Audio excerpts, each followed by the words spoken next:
The biggest opportunity for ordinary people in 2026 is very clear. It is to build a one-person business. For the first time in history, we all have superpowers. With AI, with automation, with digital distribution, one person can now do what used to require an entire team. However, if this opportunity is so obvious, why are so many solopreneurs struggling? Why do some of them eventually go back to the 9 to 6 office job they once hated? It's not because they lack skills. It's not because they are not smart enough. It's because every single day they are forced to redecide everything. What should I prioritize? What direction should I take? Will this idea generate cash flow? Should I pivot? Should I double down?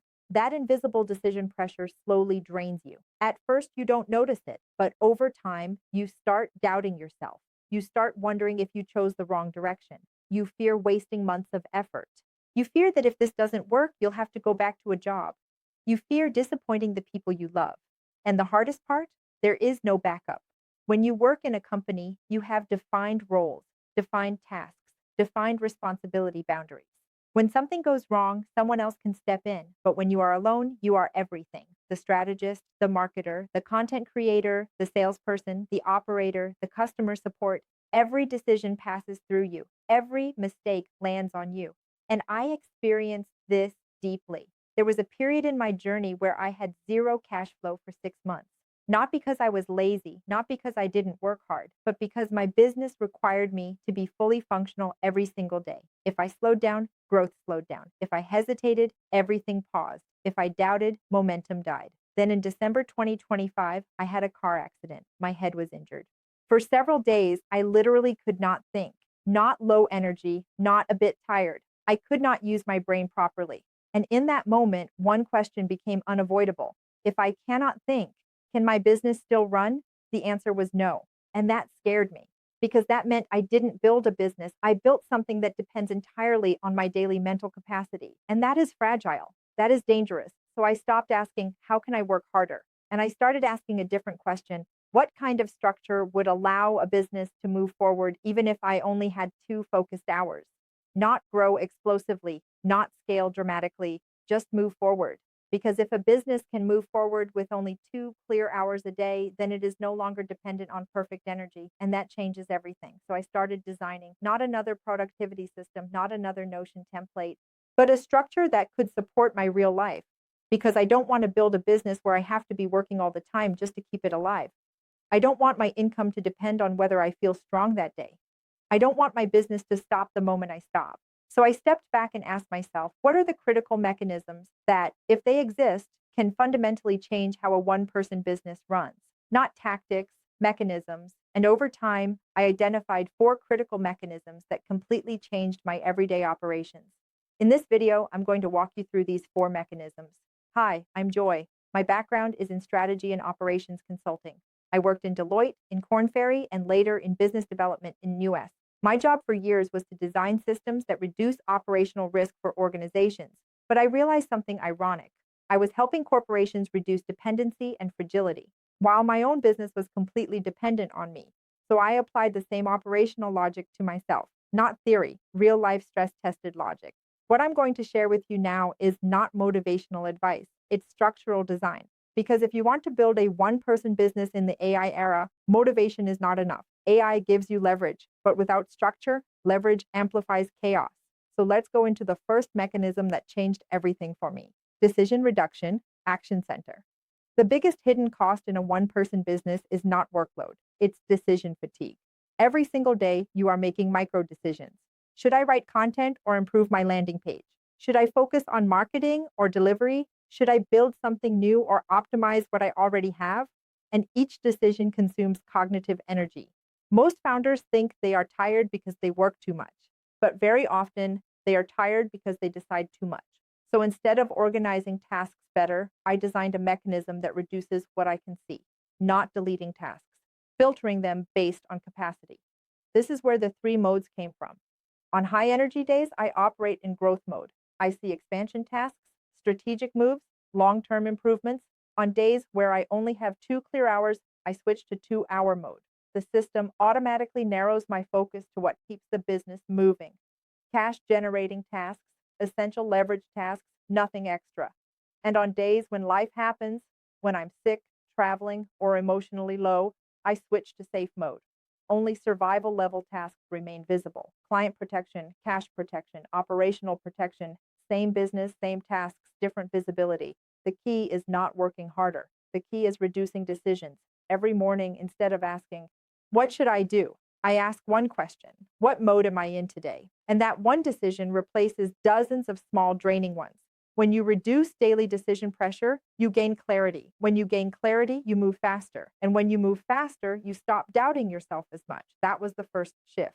Now, the second mechanism came from something very practical: content pressure. If you are teaching, consulting, coaching, or building an audience, you know this feeling. You don't post for a few days, and suddenly you feel invisible. You open your YouTube dashboard or your social platform and you think, I need to create something, but you're tired, or you're busy delivering to clients, or you're just not in a creative state. And then content becomes stress, not expression.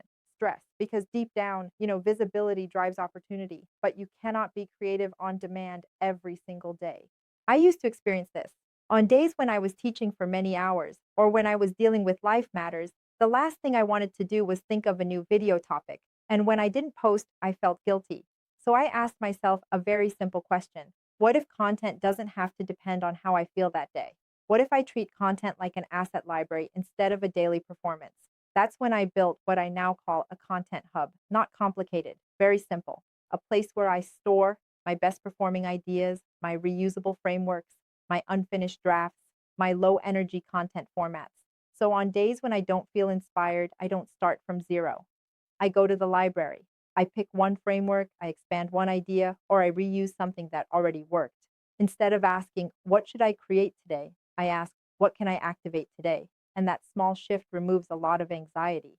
Because continuity no longer depends on mood, it depends on structure. That was the second shift. The third mechanism came from something very uncomfortable. It was just one student, a one-on-one session. I had already taken the payment. We had scheduled the time. They were excited. And before the class started, my throat was inflamed. Not dramatic, just painful. I knew I should rest. But here's the real question. Have you ever been in that moment where you know you should stop, but you feel bad stopping? You think, it's just one student. I can handle it. I don't want to look unprofessional. So I pushed through day after day until I completely lost my voice. And here's what I realized. The danger wasn't the sickness. The danger was that I was making high stakes decisions while emotionally compromised. Guilt was deciding, fear was deciding, cash flow anxiety was deciding. That's when I created a rule inside my system. Not motivation, not be strong. A rule. If physical condition affects delivery quality, stop immediately. If continuing harms long-term reputation, choose delay over damage. If energy drops below defined threshold, activate safe mode and send preset communication. No debate, no emotional negotiation, just execution. And that's what the ice layer is. It's not dramatic, it's a stability layer. It centralizes critical links, active subscriptions, and most importantly, predefined if-then triggers. So that when something happens, I don't think, I follow. And that small shift changes how safe a one-person business feels. Because fragility doesn't come from weakness. It comes from improvisation under stress. That's the third shift. I've just walked you through the three core mechanisms: decision clarity, content continuity, stability under interruption. And here's the good news. I didn't just design them as ideas. I turned them into a minimalist solo founder operating system. It's called Founder Safety Vault. And it's built exactly around these mechanisms. So instead of remembering concepts, you open one system and it already filters your tasks. It already protects your visibility. It already reduces your daily decisions. It already has your stability layer in place. It's simple, it's structured, and it's designed for real life, not perfect life. With these built-in mechanisms, the system helps you know what to work on in minutes, keep momentum even when energy drops, protect revenue without emotional overthinking, and run your business in a way that fits your life. But that's not even the part I'm most excited about, because to fully support you, I decided to include my secret weapon. Yes, I built a mechanism inside the system to help you leverage AI the right way. AI bonus. Make them feel excited. You know AI is the biggest advantage solo founders have today, but you may not know that most people are using it inefficiently. They open ChatGPT. They type random prompts. They get long generic answers. They spend time editing. Instead of saving time, they create more information noise. Here's what changes inside this system. You don't chat with AI. You activate roles. 3 defined agents: the guardian, the operator, the amplifier. And they already understand your business rules. Let me give you a real situation you can imagine. You just finished a client call. You explained a workflow clearly. You think, I should turn this into a process. Normally, you postpone it because organizing messy notes feels tiring. Inside this system, you paste the messy notes, activate the operator. It converts everything into a clean, actionable checklist with a definition of done. No extra ideas. You don't edit, you don't rewrite, you move on. That's leverage. And I'm giving you this AI mechanism as a bonus inside the vault so you can easily leverage AI in different scenarios. It's really exciting, right? And there is more. 2-hour workday protocol. Here's another thing I want you to have. Many founders say they want to work less. But the real problem isn't hours, it's uncertainty. You don't know what enough looks like, so you keep working or you stop and feel guilty. That's why I created the 2-hour workday protocol, a simple structure that shows you if today you only have 2 focused hours, what should you do so your business still moves forward? You follow the sequence, you execute 1 meaningful output, you close the system, and you end the day with clarity, not self-doubt. It trains your brain to trust structure instead of chasing productivity. And there's one more thing. To thank people who are willing to walk this journey with me from the early stage, I'm opening access to a tool called Decision Raiser. Right? It's a structured decision tool. It helps you evaluate without endless pros and cons lists. It cuts through mental noise. I'm giving this tool for free to the first 100 founders who join the system as appreciation, because building a one-person business is not easy, and early believers deserve more support. After 100, the price will increase as the system continues to evolve. If this resonates with you, if you want structure instead of stress, if you want leverage instead of exhaustion, go to the link in the description and get it now. And I'll see you inside the Founder Safety Vault.